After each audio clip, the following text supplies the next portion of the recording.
Hey there, I'm Lee Ullman here with some big news from the National Young Farmers Coalition.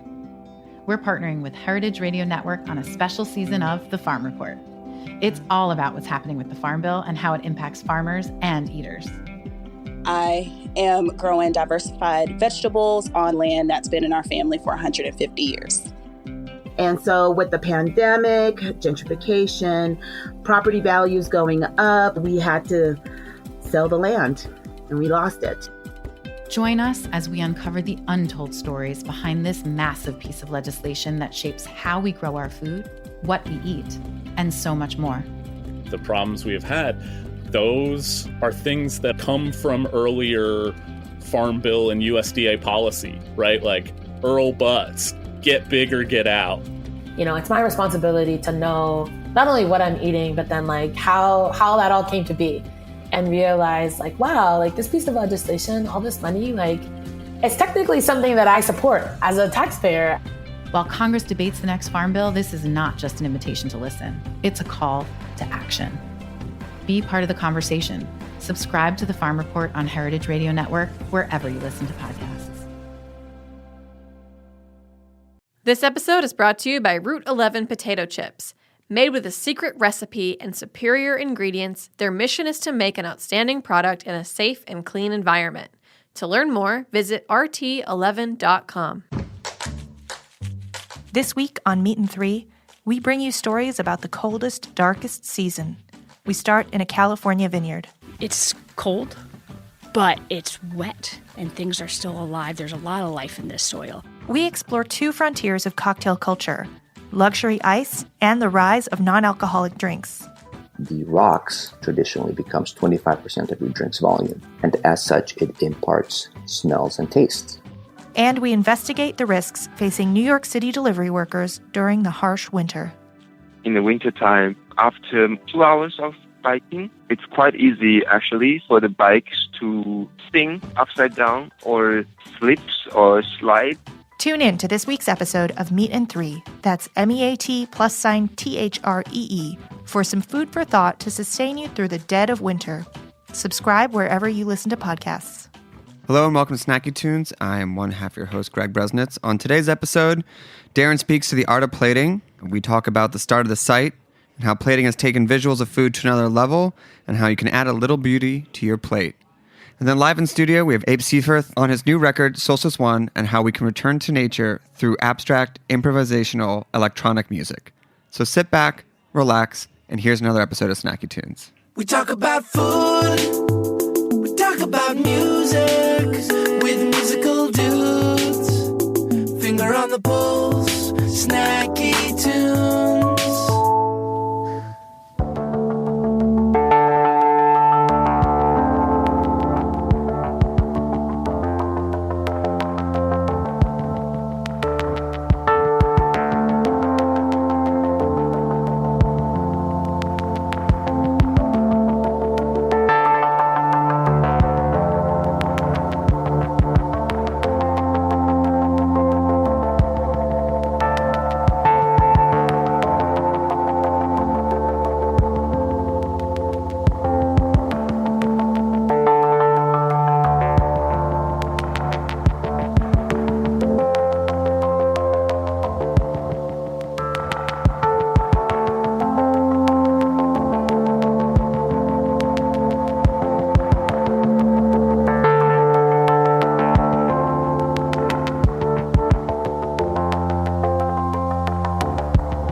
welcome to Snacky Tunes. I am one half your host, Dara Bresnitz. We are here with Maria Wynn, founder and editor-in-chief of The Art of Plating. Welcome to Snacky Tunes. Thank you so much. So you got started in graphic design and web design, I would say earlier than most people do. You got started at the ripe old age of 12. Yes. What drew you to that instead of drawing on paper or the more classic, teen art endeavors? I think what drew me to that is, I can't draw. Sure. But I always had a really good eye for design.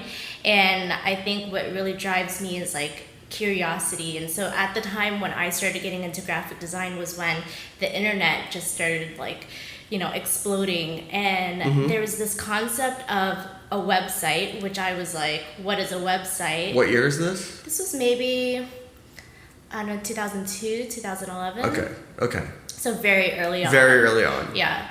And, I was like, what is a website? What is that?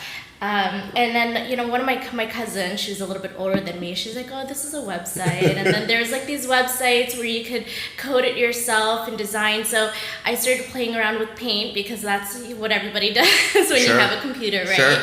Yeah. It's always nice to have that older cousin who's like, this is cool. And you're all right, this is cool. So then I was like, okay, well, I want to make a website. Yeah.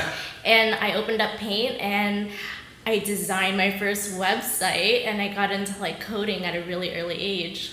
So the back end stuff and things like that, beyond just like here's some clip art up on a web page. Yeah. So I got into like learning how to do HTML and CSS. That's awesome. Getting real nerdy with it. No, that's great. That stuff is still completely foreign to me. I had a computer science class that I did not do very well in. Yeah. And was food there early on as well? Or, was it mostly design at the beginning? It was mostly design at the beginning. And I know you went off to college and things like that, but with design, we're like, this is what I'm doing. You're drawn to not just the back end, but the coding, the beauty part of the design. Did you go to study it in college? Yeah, I did. So, after that, I started getting into like just designing and I learned how to do Photoshop. And it was just something that I was focusing on and kind of building my skill set. And I knew right away that was something I wanted to do.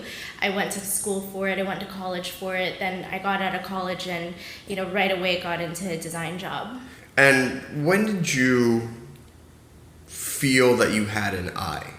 Like, they talk about having the eye and like having an eye for this and an eye for design, but like, when did you start to feel that confidence that you had something unique and you saw things in a way that no one else could? Probably at 12, 13, Beautiful. Like really early on. That is very awesome to have that right out of the bat. Yeah. And so after college, you came to LA.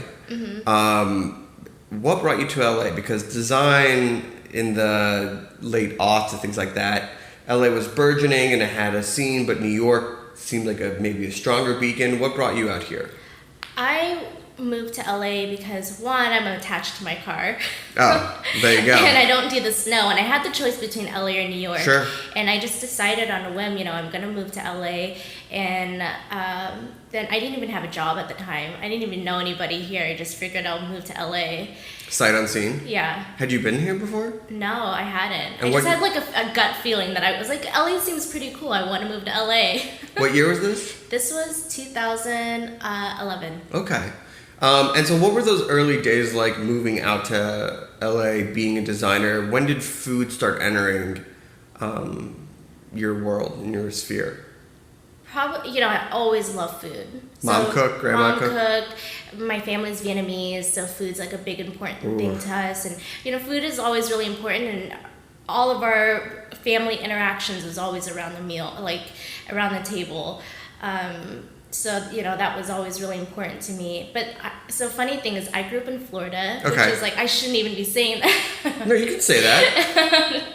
No, but I grew up in Florida, and back there at that time period too, like food, like really good food didn't really exist. I mean, there's a lot of chain restaurants. There's not a lot of culture. And my parents, they grew up they worked all the time. Yeah. So I grew up in a place where I didn't get to travel and get to experience different cultures. So even though that was something I always wanted, I never really got to experience that. But then moving to LA, which is so completely different, there's like a plethora of culture and food. Sure. And moving out here, that's what I wanted to explore. And it's amazing because now it's sort of swung back the other way, where it's like, what are the subcultures in the towns? It seems like they have no subcultures, and it's like, you know, immigrant food, or like mom's cooking, or like this small like barbecue shack. But back then it was like, unless you lived in these specific cities in 2011, your food was Applebee's. Yeah. So you've always enjoyed food. Right. But, you know, Vietnamese food, especially home-cooked Vietnamese food, is definitely a different aesthetic than what you see on the art of plating. Because it's a little bit more familiar. It's a little bit, I mean, it's beautiful in a way that maybe folk art is beautiful, not in like the grand impressionist masters. Yeah. But you're doing design work, and when did you start to feel that something, like you're seeing a hole in the design community that you're like, I think I can fill this? I think it was less about seeing a hole in the design community as much as it was a hole in the food community. Interesting. Yeah. Go on. And I say that because at the time, okay, so I had this client, right, who he sucked all the creativity out of me. Don't you love them? They're like, you're like, I've given you everything. And he's like, I need just a little more. No, it was more of like, you suck, start over. So it was more of like that. It was tough. And being the fact that I always love food, I was just like, okay, you know, I want to get into something different. I want to get into cooking. So one of my first cookbooks that I was running through was Thomas Keller's French Laundry. Just a small, little, easy to approach cookbook. And it's an amazing cookbook because I learned so much. Yeah. But every recipe, if you're doing the entire thing, it takes you 8 or 9 hours. It's a long time because just the base, you're like, oh, it's 7 ingredients. Oh wait, there's 12 sub recipes. Exactly. You're making a little herb oil for an hour. and that's just barely the recipe, right? So I would be working through these recipes, and at the end of them, my food looked like shit compared to the photos. And I was just thinking... I mean, you picked, one of the highest... I mean, first off, that's a legendary, beautiful cookbook. Sure. But the food itself is just, you're like, wait, what did I do wrong? Which step of the 600 steps was that? But you're looking at it, and you go like, I don't feel as good about it, or like, you feel like something's missing. I feel like I don't feel as good about it. Sure. And it doesn't feel as clean. And I was just more so curious to how he made it so beautiful and what steps did he take to make it that way. Kind of, you know, because everything, even with art, there's a little bit of rules, or there's a foundation to be built upon. And I just didn't really understand that as somebody cooking at home. Right. And so you start seeing this opening in food because there's a way to transfer. And now let's remember, this is 2011, 2012. This is not the world we live in now, where there's a ton of YouTube videos, Facebook videos about like the behind the scenes. Exactly. And it wasn't even a topic that anybody was talking about. Now you can get videos, and there's articles, and their websites, and obviously Instagram pages. But at that time, it just didn't really exist. And so I was thinking, if there's no books or magazines or anybody focused on plating, I'm pretty sure I'm not the only one with this issue, or I'm not the only one who's interested into it. So I'm going to try it out on social media. And the first night was 50 followers, and the next night was 100. And what were you using? Which social media platform? Instagram. Oh, yeah. Oh, right. I forgot they've been around for that long. Yeah. You must have been one of the first sort of food-focused design pages. For sure. Now there's so many. But there's... Well, we're going to get to that in a little bit because you don't want to talk too much about the competitors. But 50, 100, and like, were people just gobbling it up? Yeah, for sure. I mean, now it's, we've grown. We have over 760,000 followers. But let's go back to those early days. Yeah. What was that like? What pressures did you put upon yourself? Or were there pressures that you didn't even feel because it was so new and you're like, who cares if anyone sees this because no one might see it at all? I don't know. I don't think that there was really any pressures at all. I mean, I always had like an entrepreneurial spirit. And so I always knew I wanted to build it into something meaningful. But at the same time, I was an art director too at an agency. So I always kind of have that self-pressure anyways to have perfection. And so everything that I do is always extremely curated, and I try to make it perfect. Now, did you have a team, or was it all just you at the beginning? It was all just me. But the great thing was that I was so into it Yeah. that I'd wake up at 8 o'clock in the morning, and that was the first thing that I would do. And then lunch and dinner and before I went to sleep. Now, how did you make that jump from not feeling that you're measuring up to Thomas Keller, which is totally fine. I feel like I've never measured up to Thomas Keller ever. But how did you make that design jump? And what was your approach to making something where you're like, okay, this is good enough for me to say, this is art, I've hit the design aesthetic of this plate, I'm going to put it on Instagram. Mm-hmm. You know, but is in the beginning too, it was less about actually creating the beautiful plates as much as is showcasing. So we right now too, we work with tons of chefs and restaurants and all over the world. And you know, and in the beginning, it was more so about building a community and giving people a space to share their work. Awesome. Well, we're going to take a quick break. Okay. When we come back, we're going to talk about the launch of the website and then your growth, some of the awards, your dip into experiential, and how you pick the perfect plate. We have a song from the archives on Snacky Tunes here on heritageradionetwork.org.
Hello and welcome back to Snacky Tunes.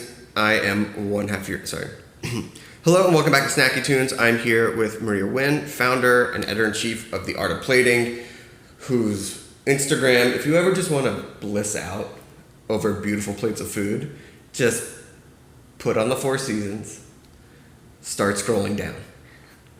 But before you built, which is like, it seems like an endless page of like craftily curated photos, you had to launch, right? And so you have this Instagram page. How did you make that leap from having this be your side hustle to your main hustle? How did you get started in the .com? So probably a year into, building the Instagram page, I was like, okay, there needs to be something a little bit with more substance. So for the entire year after building the Instagram page, we launched the website, and that was a place to do interviews and showcase videos and kind of pulling in all of our inspirations into one website. And did you feel that it was a different approach now that you weren't dealing with just a photo and a caption, bringing more of like an editorial lens to it? Yeah, for sure. Because one of the things that I love about the website and things is that it's storytelling. And how do you tell a story through a plate of food or through a couple of plates of food? What are the stories you want to tell?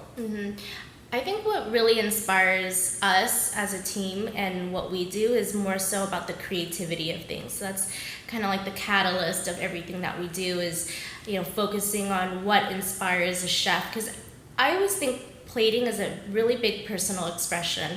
Every person is so different and so unique, and they have their own kind of backstory of why they do the things that they do. We've worked with one chef, Rasmus Kofed from Geranium, and what he does is he's inspired by like the forest that he grew up in, and so everything is kind of like a little reminds him of his childhood, and so like those stories are so unique, and I think that's what kind of pushes us is to be able to tell those stories. Yeah, I mean, you must see and get insights into these people through their food, that because sometimes chefs are introverts. And you meet them and you're like, does he like me? Does she like me? And then they start plating their food and feeding you, and it's a whole other experience. How are you able to translate that through the work that you do? I think I've been pretty lucky that a lot of chefs, they love talking about their work. There you go. There you go. So that definitely gives me the upper hand a little bit to be able to ask them questions and kind of dive deep into their personalities and why, they do the things that they do. Now, a lot of the times, cooking in the higher and upper echelons are referred to culinary arts, with the emphasis being on the culinary, but you really emphasize the art part of it. Have you had a hard time convincing people, the public, the art side of it being equally or sometimes even more important than the food on the plate? Yeah, I think that there is a good mixture of feedback, but for the most part we've had really, really good mixture, because a lot of the things that we showcase is just so beautiful that it's hard not to appreciate it. Yeah, I mean, sometimes the photos that you see that you get are just like, they're so perfect, and sometimes they're like too perfect. Do you ever struggle with that, of finding that balance of making it more realistic instead of this, curated perfect page? A little bit sometimes, but I think because everyone on our team has a background or understands culinary, that we try to choose things that are realistic. Right. That is edible. Like, I hate things, and not because I'm a person that goes out to eat too, I hate things that are overly frivolous, and I work with a lot of chefs, so I have a better understanding of what makes sense and what doesn't. It's not like, the things that we are putting on there are just the most out of whack thing. Yeah, I mean, now that you've been in this, now that this is full time, how has your curatorial approach shifted over the years? Especially, do you respond to trends? Is it more just going off that gut that you developed when you were 12? How do you pick where you shoot, where you eat, with the stories that you want to tell? I definitely think it's more of a gut instinct.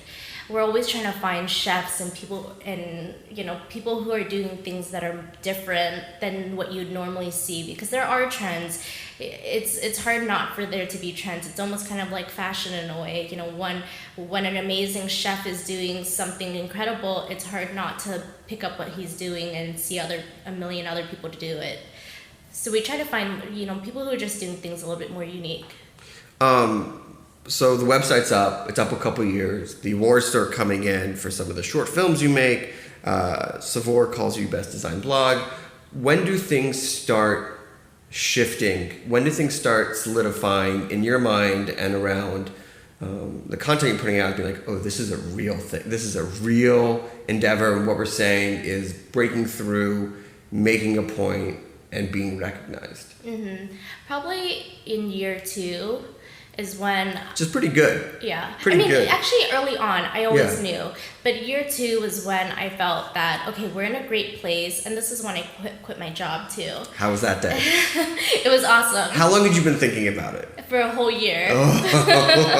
Did you give them 2 weeks? Were you nice like that? I gave a month. Wow. Yeah. That's very nice. That's very nice. Did they know at work about your side hustle? They did. Okay. Yeah. How long? From the beginning, because at the time I was an art director and I was so close to everybody sure. the company that they all kind of knew, and I think everybody was really proud of me, and even people who were just my colleagues, they were all really proud that I kind of just left them. Yeah, I mean, it sounds like you left them with enough time, and at some point they're probably looking at it, and they're probably starting to realize like, oh, this is becoming a real thing. She may not be with us forever. But so you leave and you take that leap, and is that when things just took off even more, like because you were able to dedicate full time to the company? Yeah, I think it gave me opportunity to explore just like different collaborations and kind of understand what the business of everything was. What do you mean? Just because, I never came from media. I came from a design background and an agency background. And then I'm starting this brand that never existed before, and nobody had an idea of what plating is. So, that first couple years, it was really building a name for ourselves and then trying to understand, like, what are we and what is our position in the world, and how are we different than just a regular media website or a blog? And how do you find that? How have you come to define yourself? I mean, I definitely define ourselves as more of collaborators, and we're a media company, but that doesn't mean that we're just stuck to, we're definitely not just an Instagram page. I mean, I feel that, we have our website and we're content creators and we're collaborators because we do amazing events and we're hosting different things, but I think it's more so about pushing this envelope and having a mission about plating. And that is what we want to talk about. Getting out in the real world is probably a big part of the freedom you get when you leave the real time hustle for the side hustle, and the side hustle becomes a real hustle. And I know that about 2 years ago, you traveled the world for about 10 months. What made you want to just pack a bag and go? What did you find beneficial just getting out on the road and leaving LA, which had been your home base of where you built this for such a long amount of time? It's kind of funny because, growing up, I didn't get the chance to travel the world, and I think that was always something inside of me, and I was always hustling and back to back, out of school, going into a job, and never really taking time off to explore a little bit. And I think, that was kind of the catalyst. I was like, I'm kind of tired of just being at a desk, and I built this amazing thing, and I want to go out there and I want to see and learn about plating, and I want to visit different restaurants, and I want to create content. And so I was just like, okay, I'm gonna close the office and travel for an entire year. Now, it seems like a dream, but I'm sure there's a reality to it, and also you wanting to create stuff while it wasn't just a vacation, it was you were creating stuff from it. How do you approach a trip like that for someone who might want to go out into the world themselves? Like, what's the best advice you have for someone who might want to go out on a venture and build their world into something larger? I would say definitely have a game plan.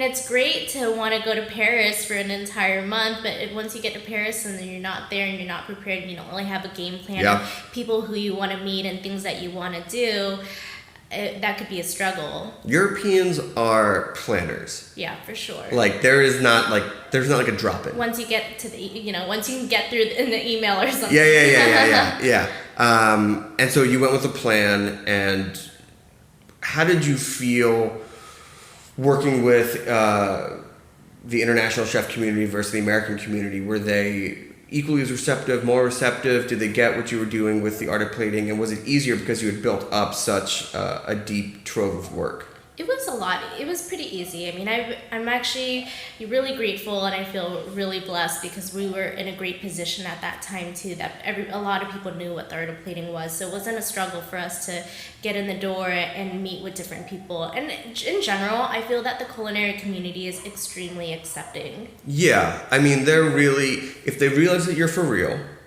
and that you respect their work and their time, then the doors will open. And speaking of opening doors, you have shifted into experiential as well. What made you want to go, now you're beyond the Instagram page, you have the website, what made you want to get into the event world, which today I feel like there's a pop-up and a dinner for everything, every night in every city. What were you bringing to the table? I love collaborations, and I love the chefs that we work with, and I think it's amazing to be able to see beautiful food and all of that, but then it's a completely different thing to be able to experience that in person. And as somebody who loves to go out and dine and have all these experiences, I wanted to bring that to, you know, people that we know in our network and to guests. And so I think that's kind of what was the catalyst for that. And when you're on site, I mean, obviously you're such an expert at shooting photographs, as I know, because we were at the same mod dinner, and I looked at your photographs and I looked at mine, and I went, I think we were at two different dinners because yours looked way better. But when you're at that, like, are you sharing your knowledge? Are you helping people? Like, is it a fun sort of community meetup as well of people who want to, you know, see beautiful art, learn from someone who knows how to shoot food, and post their own photos? Yeah, absolutely. I mean, I'm always there, and people pick my brains all the time, which I'm totally for. But I think it's just more so like the whole experience of being able to taste the food and see the food and interact with the chef. Because sometimes, you know, if you're lucky, you get to interact with a chef, and sometimes you're not as lucky. So being able to bring an experience is really important. So as you start looking to the future, and you have the events, and you've expanded, and now you have this international group of chefs, what's next? How do you keep pushing? How do you continue to differentiate yourself now that there's 25 dozen other Instagram social pages, Facebook pages, things like that? Like, what's next? How do you stay one step ahead? I think what's really important to me is keeping in touch with the community that we've built, which is all these amazing chefs and journalists and bloggers, and, you know, kind of this really amazing community all over the world. And next year, looking forward, I'm trying to figure out ways how we can bring all of those people into one place. So without giving art of plating con, without giving away too much, but, you know, I think that's something that would be really exciting. Now I want to end on one question, because I want to get back to storytelling a little bit. You've told a lot of stories, but is there one story that you've wanted to tell that you have yet to tell that you plan on telling in the next year or so? I don't think so. Okay, well, listen, thank you so much. If people want to check out The Art of Plating, where can they go? They can go on Instagram at The Art of Plating or theartofplating.com. Awesome. Well, thank you so much. Thank you for making the time. Thank you for taking some beautiful photos.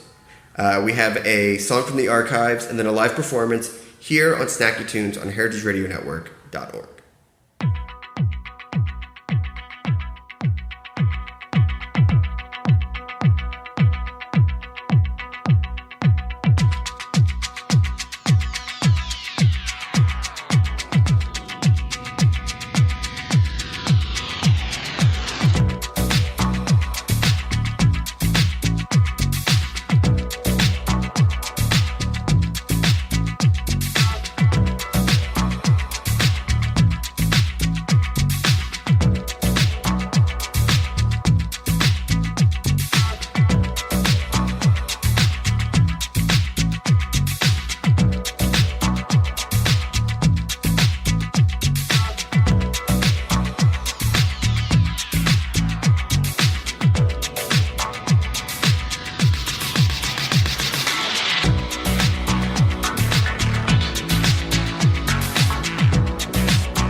This episode is brought to you by Route 11 potato chips.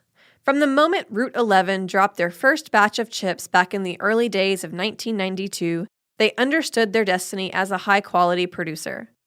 Instead of succumbing to the frenzy of mass production, they took advantage of their small size and made chipping a personal art form. The payoff was immediate, an incredible potato chip.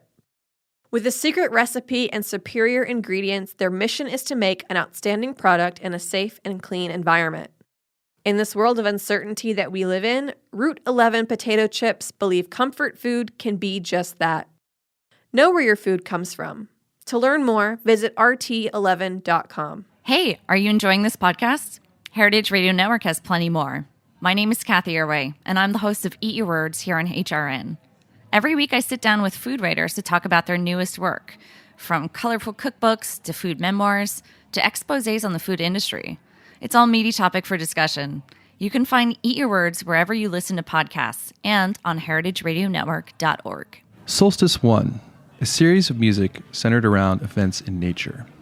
The winter solstice, the longest night of the year, an ending and a beginning, a moment celebrated by mankind to help us understand our place in the universe, a time to reflect on our connection with nature. Find a moment for these musical passages. Listen, let go, and be. Hey, Seaforth. Welcome back to Snacky Tunes. How's it going? We heard earlier in the program some Tippy Toes, back from however many years that was. Quite a few years ago. It was quite a few years. It's so good to see you again. Yeah, likewise. In the solo form. Yes. In this, you ditched that dirtbag bandmate of yours and said, I'm on my own. Yeah. Your manifesto is beautiful. Thank you. And I'm really happy that we are getting you so close to the release of this record. Yeah. Let's start with the Solstice. For the uninitiated, what is it and why did you release a record on Solstice? Right. Well, the Solstice is, that happens on December 21st. And I started thinking about how, it's around the holidays. And here we are, gearing up for the holidays, and it's Christmas, and there's all these things associated to Christmas. And when you think back on it, it's really, Christmas is a Christian appropriation of the sort of pre-Christian pagan celebration of this momentous aligning of the planet and the sun in our rotation, and how it tilts towards the sun and away from the sun. So it's the shortest day of the year, as our planet is traveling through the cosmos.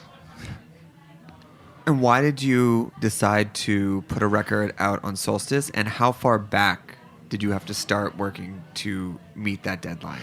Well, the music had always been brewing. I've been working on this new type of music, and I needed to figure out a reason for why should anyone think to listen to abstract instrumental music. What is the purpose of abstract instrumental music? What is the purpose of abstract instrumental music? Well, the purpose that I thought was that meditation and reflection. And when thinking about the solstice and the holidays, I think about how far removed we are from nature these days. Ever since the advent of electricity, we have started to see the stars less and less.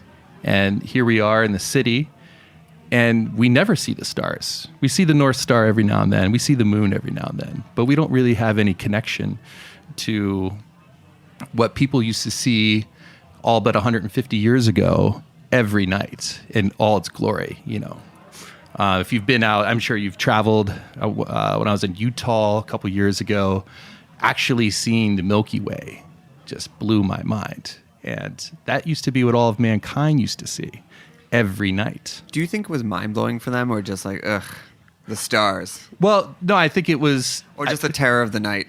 I think it was extremely mind-blowing for them. They, every ancient civilization aligned every monument, every building, every city to the relation to the stars. And it was, it's not really until, Christianity and also post-industrial revolution where then buildings got built based on building code and and stuff like that. So it's like our connection to nature and us being spaceship Earth has disintegrated.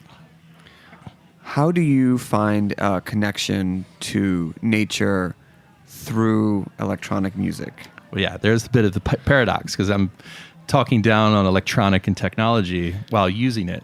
So the hope is that that's the bridge that allows people to connect. That people that, we live in this technology world, and that we're able to listen to electronics to help us then get back to nature. And the music hopefully reflects that. And there's mathematical aspects to it. Such as? Well, there can be, different, there's numerology, that can be applied. It's a bit arbitrary, I suppose, but like you can apply different types of numbers that represent nature. Obviously, math is a way to describe nature. And if you can try and grab some of these numbers, even loosely associated into the composition or the improvisation, then, it's a more felt than heard kind of thing. Are there specific numbers that are tied to nature, or are there numbers that you were working with that you used as reference points? Well, there are there are certain numbers. I mean, there's 13, 11, 7. These tend to be these more odd numbers. 6. These tend to represent different aspects. I can't really give you any specific things right now, but like it is all kind of arbitrary, but I think the intent of attaching to number to something still is part of the process in the creation. Absolutely. I mean, when forming this, you need goalposts. Yes. You need guiding lights, if you will. Yes. And it's really interesting to hear mathematics and nature all through the electronic Yes. medium to guide you back to a starry sky. Yeah. From Tippy Toes to this, you said earlier in the interview that you were creating this new type of music. How has creating these songs evolved for you, or what is the thought process into actually making it outside of the intangible numbers, nature? What is the actual technical methods that you use to do this? Well, part of it's actually therapy. So I work as a music producer and mix people's music and work on their projects all the time. And it's a lovingly tedious job where every decision... That's such a nice way to put it. For someone who has to continue to make a living this way, that is such a measured way of saying it. Yeah, I just want to, And anyone listening goes, he's not talking about my project. Yeah, exactly. It's everyone else, not me. Abe and I have a thing. Exactly. So part of the process of this music is that it has an impermanence about it. It doesn't... I create these things and they can never really be created again. I can't play the songs on the record again. They, one little knob twist or something here creates a whole different set of events. And so I create something, I recorded it right to tape, and then it's done. Great. No second guessing. No second guessing, no editing. The question does beg, how do you know when a snippet or a piece that you create it goes from experimental jam to that's one of the handful of representations, the current tangible form that I want to be indicative of this project? Yeah, sure. It just has to speak to me in a certain way. And there is ways to, I'm trying to think of song and form, and I'm like, and I might do a couple takes as well once I get a certain thing going and get it going, and like, oh, that had a nice progression to it. And then, it's my years of editing music and listening to it every day that I trust my instincts on what I think is good and what's bad. It's like 10 minutes and 20 years. Yeah. All right, let's get back to nature. Yeah. I can't even say what are you going to play for us first. Is there even a title, or what are you going to do for us first? Well, I'm going to start out very meditative. Very meditative. Perfect. All right. Abe Seifert, Snacky Tunes. Here we go.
Amazing. I mean, what am I supposed to say after that? What's a professional response to me? Just awesome. We covered, for anyone let's go back in the archives and listen to the Tippy Toes episode, we covered your work at DFA. Right. So instead of covering old ground, I want to cover new ground for your synth-laden recording studio, which anything that leads that way is just like, jaw-dropping. Like, I just want to say, how many synths do you need to be synth-laden? If I had a diamond-laden necklace, I would say it'd be covered in diamonds. Right. It's pretty covered right now. There's actually... there's lots going on in Studio World right now. And it's called Transmitter Park. Transmitter Park. Is it at Transmitter Park in Greenpoint? It is. It's a block and a half away. It's just up the street. Yeah. Like if you had to move your Lyft or Uber, they'd still pick you up down the street. Yeah. That would be fine. Yeah. There's lots going on. There's new partners involved, new people involved, renovations. I was painting the hallways with Morgan last night till about 2 a.m. Morgan Wiley, Tippy Toes. He's one of my partners in the studio going forward now. And I've been renovating and doing all these things. And as we're doing that and like emptying out closets, we find even more synths. I mean, have you gotten to the level yet where people are just giving you synths? Yes, I am now. That's the tipping point. I would say I'm probably one of the number one foster care synth parents at this point. I mean, considering that like you run in the DFA world, how many guys that maybe tried to start a band in that world and now they're a little bit older, they're like, look, I got 2 kids. I don't have any time for this, but like I just want to make sure it has a good home. Maybe come look at it every once in a while. Yeah, that happens. That happens. New York is a place, where no one has any room. And as you start to clean out the studio, you realize how many things have been left behind. So for building a studio in 2000, when did the studio start? That's a good question. I think it was the first lease was signed in about 2008. Okay.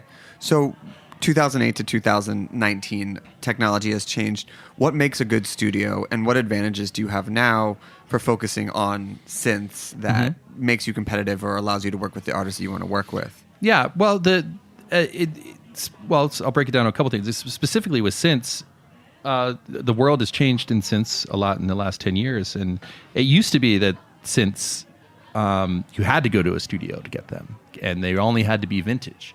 But now all the manufacturers are making them and reissuing them, and a lot of artists have synths. So that's one thing that has changed in the last 10 years. When I worked at DFA, people would come just to record synths, and sometimes that happens. Now it's more like they're producer tools for me, and I have my 5-6 synths that I use very carefully and do very specific things with, and I try to limit it to that. Are you willing to name them, or is it a secretive thing? I can name a few, sure. Okay. The Juno 106 is probably the most used synth. SH 101 still, the Moog Model D, Jupiter, MS-20. Those would probably be the top 5. And the ones that you are not naming, why are you not naming them? Maybe because I'm their foster parent.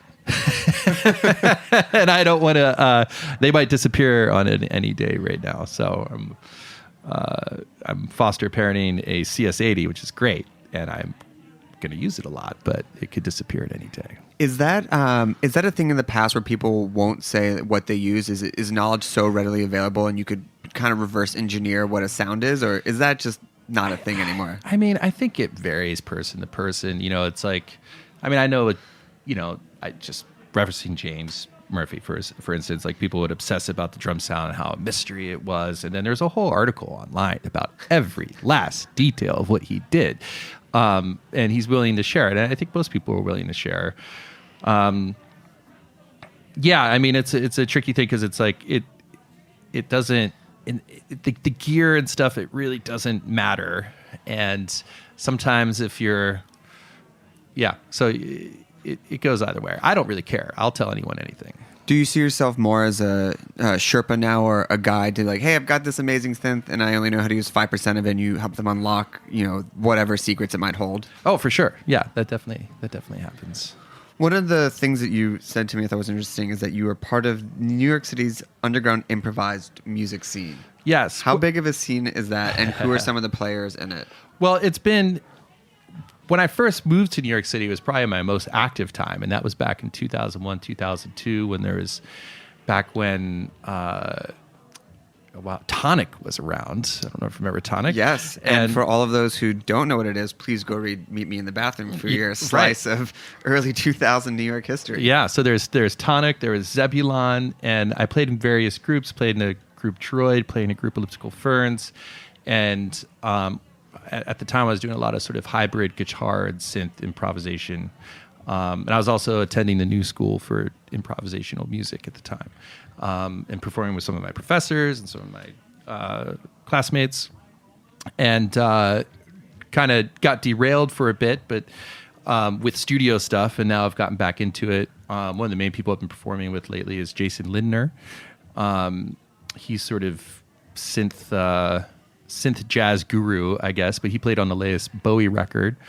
And he's been doing a lot more sort of synth improvised music stuff. So, yeah. And the community is strong here, strong elsewhere. And what are some of the venues that you play now? R.I.P. Tonic, R.I.P. Zebulon. Yeah, New Blue is still holding it together in that regards. And Love a good New Blue night out. Yeah. And then, it's more the unconventional places, which I'm trying to think of right now. That it's very interesting to try and find the right spots for this kind of music. Does the room dictate it, or is it an acoustic thing? Is it an audience, or what makes a good and Well, it can, propositional spot. Well, yeah, the room can dictate it a little bit because if it's a type of place where drinks are being served and it's Friday at 10 o'clock, like, yeah, maybe I wouldn't play that last piece. Might have a kick drum underneath it or something like that to play the room, so to speak. But so what makes a good space is always, I mean, for me at least, it's always the sound system. It's number one. And because I'm now old and tired, close to my apartment. Just a parameter. just a parameter. If you could make it work for me, that would be great. One of the things I noticed to bring it back to the record is on the music tags, you have all the things, but you also have devotional. Yeah. Which I absolutely loved. And obviously a decision. There aren't like 1,000 tags. There's maybe 4 or 5 tags for genres. Yeah. How did you land there, and how do you see this being used in that sense of music? Well, it goes... when I think about going back to the solstice and the point of having music, and giving people a reason to listen to this, it does sort of start to get slightly religious in a way. And I think that people these days, we don't believe in anything anymore. And if music could be a religion, that would be a wonderful thing. And if people could believe in music and use music as a way of belief and somehow tie that into, once again, the connection to nature, that would make me very happy. So that's the short answer to that. Can we expect more, knowing that June 21st is on the horizon? Yes, for sure. For sure. And I'm not going to even limit it to solstices per se. But yeah, I think June definitely gives me enough time. Perfect. Well, Abe, thank you so much for coming on. Where can people hear the record? How can they follow you? Find out where your gigs are? Book some time at Transmitter? Yeah, all these things. I mean, the Instagram seems to be the easiest way to get a hold of me from any sort of person. I'm not really on Twitter or Facebook these days. But and then the album's on Bandcamp, it's on Spotify, it's on every possible digital way to listen to things. And what's its Instagram handle? It's just Abe Seiferth. So that's ABESEIFERTH. Perfect. We want to thank the Art of Plating for being on the show today. Abe, thank you for coming in. Jeet, we appreciate you as always. We will be back next week with another episode of Snacky Tunes. I would say, what's the name you're going to take us out with? But just take us out. Thanks for listening. We'll be back next week.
food.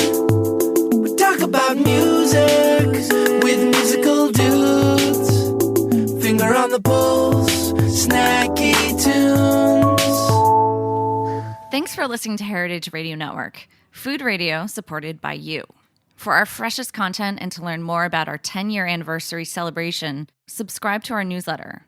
Enter your email at the bottom of our website, heritageradionetwork.org. Connect with us on Instagram and Twitter at heritage_radio. You can also find us at facebook.com/Heritage Radio Network. Heritage Radio Network is a nonprofit organization driving conversations to make the world a better, fairer, and more delicious place. And we couldn't do it without support from listeners like you.